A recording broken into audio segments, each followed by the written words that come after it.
भैरव बाबा की जय हो। आदेशो नागोल बाबा, आदेशो नागोल बाबा, भैरव गढ़ी को भैरव बाबा, भैरव गढ़ी को भैरव बाबा, आदेशो नागोल बाबा, आदेशो नागोल बाबा, न्यूती के बुलाल बाबा, न्यूती के बुलाल बाबा, पूजे से भटोर बाबा, पूजे की भटोर बाबा, आदेशो नागोल बाबा, आदेशो नागोल बाबा, भैरव गढ़ी को भैरव बाबा, भैरव गढ़ी को भैरव बाबा, आदेशो नागोल बाबा, आदेशो नागोल बाबा, शिवरू को सोट तेरो, शिवरू को सोट तेरो, आदेशो नागोल बाबा, आदेशो नागोल बाबा,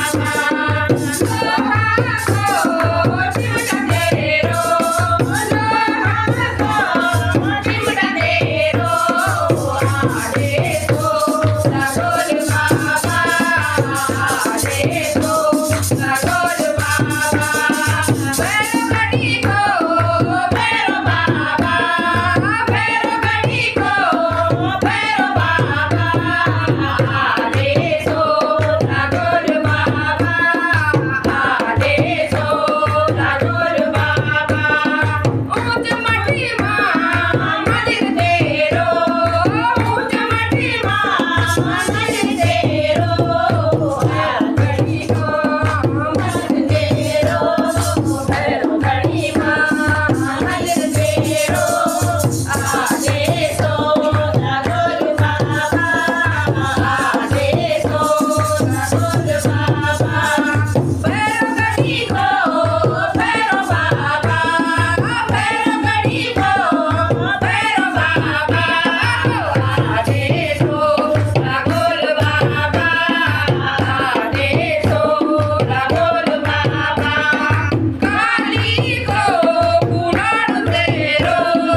काली को पुराण तेरो, भक्तों को रंगीन बोलो,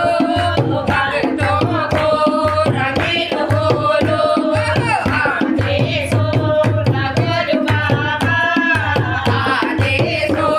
नागोल बाबा, भैरव गढ़ी को भैरव बाबा, भैरव गढ़ी को भैरव बाबा, आदेशो नागोल बाबा, आदेशो नागोल बाबा, एक चुटकी बबूती तेरो, एक चुटकी बबूती तेरी, झोली मेरी, झोली मेरी, आदेशो नागोल बाबा, आदेशो नागोल बाबा, भैरव गढ़ी को भैरव बाबा, भैरव गढ़ी को भैरव बाबा, आदेशो नागोल बाबा, आदेशो नागोल बाबा, चिमटा को सम्राट बाबा, चिमटा को सम्राट बाबा, आदेशो नागोल बाबा,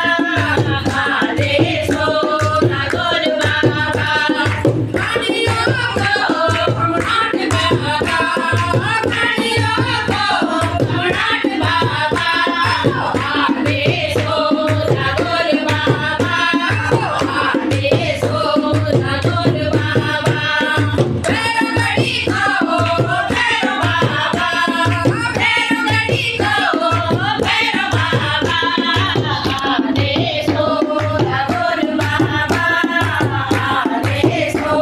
नागोल बाबा, रे